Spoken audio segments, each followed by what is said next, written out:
जय जगन्नाथ पिलाମାନେ ତୁମମାନଙ୍କୁ ମୋ ୟୁଟ୍ୟୁବ୍ ଚ୍ୟାନେଲ୍କୁ ସ୍ୱାଗତ। ତ ଆଶା କରୁଛି ପିଲାମାନେ ସମସ୍ତେ ଭଲରେ ଥିବ। ତ ଆଜି ଆମେ ପିଲାମାନେ ଦେଖିବେ କି ଷଷ୍ଠ ଶ୍ରେଣୀର ଆମର ସାମାଜିକ ବିଜ୍ଞାନ ଅଧ୍ୟୟନ ଭାରତ ଓ ଆମ ପୃଥିବୀ। ତ ଏଇଟା ଆମର NEP ଅନୁସାରେ ଲାଗୁ ହୋଇଥିବା ପୁସ୍ତକ ପିଲାମାନେ ବା ନୂତନ ବହି। ତ ତା'ର ଆମେ ପ୍ରଥମେ ପିଲାମାନେ ସିଲାବସ୍ ବିଷୟରେ ଟିକେ ଆଲୋଚନା କରିବା, ତାପରେ ଆମେ କ୍ଲାସ୍ ଗୁଡ଼ିକୁ ଧୀରେ ଧୀରେ ଷ୍ଟାର୍ଟ କରିବା। ତ ଦେଖିବା ପିଲାମାନେ ପ୍ରଥମେ ଆମର ସିଲାବସ୍ କ'ଣ ରହିଛି ହେଲା। ତ ସିଲାବସ୍ ତ ଆମକୁ ନିହାତି ଦରକାର, ନହେଲେ ଆମେ କିଛି ଜାଣିପାରିବା ନାହିଁ। ତ ଦେଖିବା ପିଲାମାନେ, ତ ପିଲାମାନେ ମୁଁ କହିଦେଉଛି ଯେଉଁ ଭାରତୀୟ ସମ୍ବିଧାନ ଦେଇଛି, ତ ମୌଳିକ ଅଧିକାର ଗୁଡ଼ିକୁ ଟିକେ ଭଲ ଭାବରେ ପଢ଼ିଥାଅ, ଏବେଠୁ ଟିକେ ଜାଣ, ଯାହାଫଳରେ ତୁମକୁ ଭବିଷ୍ୟତରେ ଏଇଟା ବହୁତ କାମରେ ଆସିବ ହେଲା। ମୌଳିକ ଅଧିକାରଟା ବହୁତ ଇମ୍ପୋର୍ଟାଣ୍ଟ ହେଲା। ମୌଳିକ ଅଧିକାର, ମୌଳିକ କର୍ତ୍ତବ୍ୟ ଏଗୁଡ଼ା ଜାଣିବା ନିହାତି ଦରକାର ଆମକୁ ଏବେ। ତ ଆମକୁ ଜାତୀୟ ସଙ୍ଗୀତ, ଆମର ରାଜ୍ୟ ସଙ୍ଗୀତ ମଧ୍ୟ ଜାଣିବା ବହୁତ ଭଲ ହେଲା। ତ ଏଇଠି ଆସିଲା ଆମର ବିଷୟବସ୍ତୁ ବା ସୂଚୀପତ୍ର। ଦେଖିବା କ'ଣ ଦେଇଛି। ତ ପ୍ରଥମେ ଆମେ ଦେଖିବା ପିଲାମାନେ ଉପକ୍ରମ ଦେଇଛି ଆମକୁ କିଛି ଷ୍ଟାର୍ଟିଂ ବା ଇଣ୍ଟ୍ରୋଡକ୍ସନ୍ ଦେଇଛି। ସାମାଜିକ ବିଜ୍ଞାନ ଆମକୁ କାହିଁକି ଦରକାର, ତ କାହିଁକି ମଧ୍ୟ ଆମେ ପଢ଼ୁଛେ, କାହିଁକିଟା ନିହାତି ଦରକାର ପିଲାମାନେ। ପାଠ ପଢ଼ାରେ କାହିଁକିଟା ବହୁତ ଇମ୍ପୋର୍ଟାଣ୍ଟ। ଆମେ ଯେତେବେଳେ ସାର୍ ଆମକୁ ପଢ଼ାଉଛନ୍ତି ବା ମ୍ୟାମ୍ ପଢ଼ାଉଛନ୍ତି, ଆମକୁ ପଚାରେ ମ୍ୟାମ୍ ଏଇଟା କାହିଁକି ଏମିତି ହେଲା, ଏଇଟା କାହିଁକି ଏମିତି ହେଲାନି। ତ ଏଇଗୁଡ଼ିକ କ୍ୱେଶ୍ଚିନ୍ ମୋତେ ପଚାରିବା ଆମକୁ ଦରକାର। ତା ବୋଲି ସବୁ ଜିନିଷ କ୍ଷେତ୍ରରେ ନୁହଁ, ପାଠ ବିଷୟବସ୍ତୁ ନେଇ ଯେ କିଛିଟା ପଚାରିବ, ଫାଲତୁ କ୍ୱେଶ୍ଚିନ୍ କେବେ ମଧ୍ୟ ପଚାରିବନି। ତ ଭାଗ କହବା ଆମେ ପ୍ରଥମ ଭାଗରେ ଦେଖିବା ଭାରତ ଏବଂ ବିଶ୍ୱ ବା ଭୂମି ଏବଂ ମାନବ। ଏଇଟା ଆମର ଭୂଗୋଳକୁ ନେଇକି ଷ୍ଟାର୍ଟ ହେଇଛି।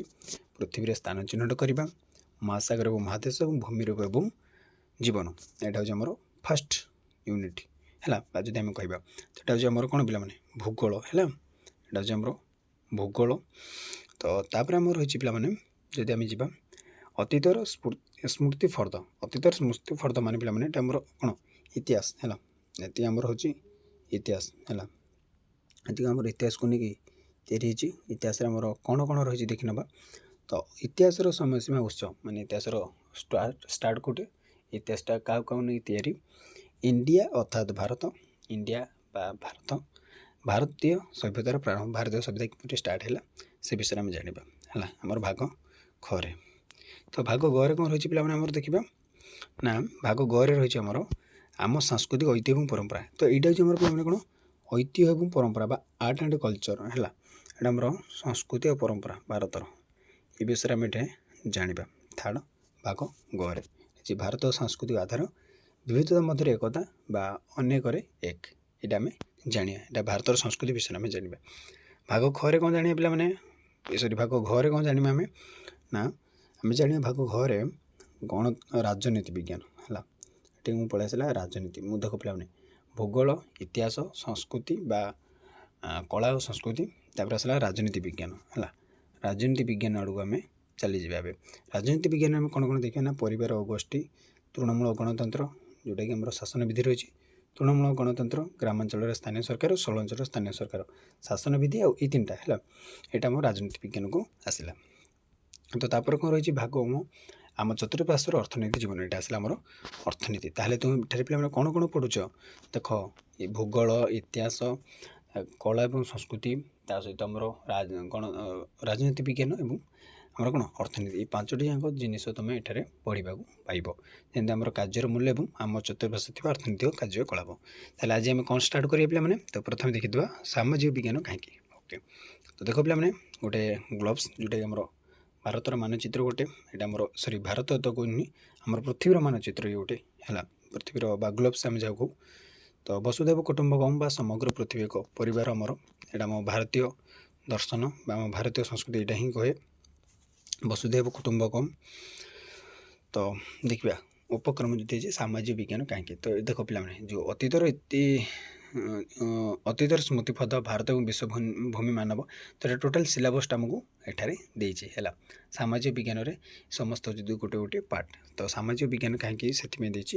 ତ ଗୋଟେ ପାର୍ଟ ହେଉଛି ଆମର ଭାରତ ଏବଂ ବିଶ୍ୱଭୂମି ଏବଂ ମାନବ ବା ଯେଉଁଟା ଆମେ ଭୂଗୋଳ କହୁଛେ, ଆମର ଇତିହାସ ରହିଲା, ଆମର ସଂସ୍କୃତି ଏବଂ ପରମ୍ପରା ବା କଳା ଓ ସଂସ୍କୃତି ରହିଲା, ଶାସନ ଏବଂ ଗଣତନ୍ତ୍ର ବା ଆମର ରାଜନୀତି ବିଜ୍ଞାନ ରହିଲା, ଏଇଟା ଆମର ଆସିଲା ଅର୍ଥନୀତି। ତ ସବୁଠାରୁ ସିଲାବସ୍ ଗୋଟେ ପେଜ୍ରେ ସେ ଆମକୁ ଦେଇଦେଇଛି। ତ ଆମେ ଏବେ ଦେଖିବା ହେଲା। ଦେଖିବା ପିଲାମାନେ ଉପରେ ତ ଚିତ୍ର ଦେଖ, ତୁମେ କ'ଣ ଲକ୍ଷ୍ୟ କରୁଛ, ଉପରେ ଚିତ୍ର ଦେଖିବା। ହ୍ରଦର ପାଣି କେଉଁଠୁ ଆସିଲା ହେଲା। ତ ଆମେ ଚିତ୍ରଟା ଟିକେ ଦେଖିବା ପିଲାମାନେ, ହ୍ରଦରେ ତ ଯେଉଁ ପ୍ରାଣୀ ମାନେ ପାଣି ଗୁଡ଼ିକ ରହିଛି ସେଇଟା କେଉଁଠୁ ଆସିଲା, ନିଜ ମନକୁ ଆସ, କିଏ ଓ କାହିଁକି ରାସ୍ତା ତିଆରି କଲା, ତୁମେ ଏଇଟା ଭାବ ହେଲା।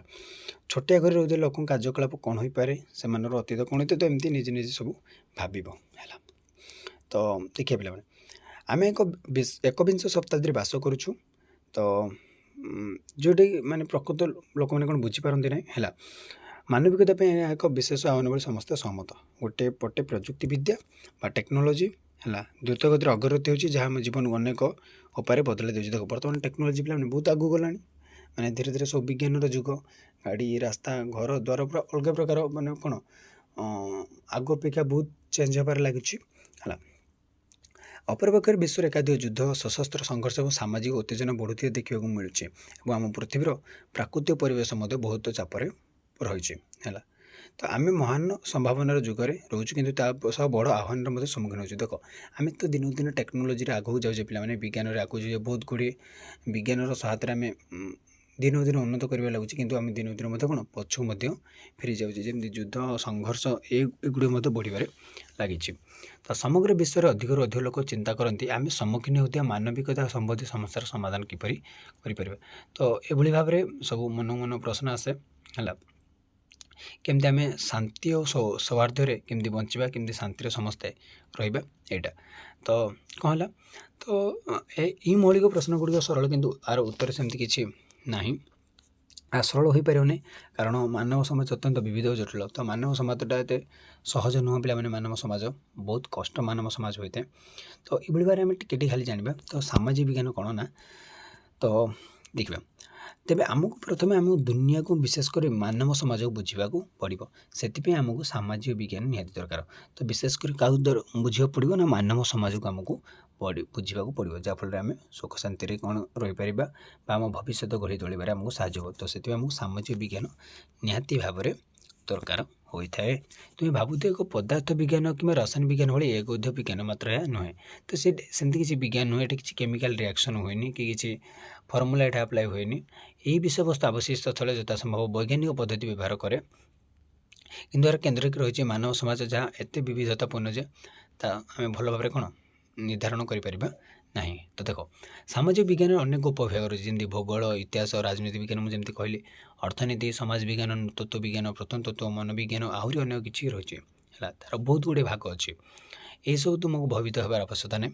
ଯଦି ତୁମେ ମାଧ୍ୟମିକ ପର୍ଯ୍ୟାୟରେ ଏ ଉପବିଭାଗ ଗୁଡ଼ିକୁ କିଛି ଅଧ୍ୟୟନ କରିବ, ତ ଏଇଟା ଆମେ ଏତେ କିଛି ଜାଣିବା ଦରକାର ନାହିଁ। ମାତ୍ର 5ଟି ଆମେ ଜାଣିବା ଏଠାରେ କ'ଣ ନା, ଭୂଗୋଳ, ଇତିହାସ, ରାଜନୀତି ବିଜ୍ଞାନ, ଅର୍ଥନୀତି, ତା ସହିତ କଳା ଓ ସଂସ୍କୃତି। ଓକେ, ତାହେଲେ ପ୍ରଥମେ ଆମେ କ'ଣ ଦେଖିବା ମାନେ ଭାରତ ଏବଂ ବିଶ୍ୱ କ'ଣ। ଦେଖ ଭୂମି ଏବଂ ମାନବ ଯେଉଁ ରହିଛି, ପ୍ରଥମରେ ରହିଛି, ପ୍ରଥମ ଚାପ୍ଟର କ'ଣ ରହିଛି ଆମେ ଜାଣିବା ନା, ଏହି ବିଷୟବସ୍ତୁରେ ଆମେ ଚାରିପାଖରେ ଥିବା ଭୌଗୋଳିକ ଜଗତର ମୌଳିକତା ଅନ୍ତର୍ଭୁକ୍ତ, ଯେମିତି ଆମ ଗ୍ରହର କିଛି ମୁଖ୍ୟ ବୈଶିଷ୍ଟ୍ୟ ଏବଂ ମାନଚିତ୍ରରେ ସେମାନଙ୍କୁ କେମିତି ପ୍ରତିନିଧିତ୍ୱ କରିବା।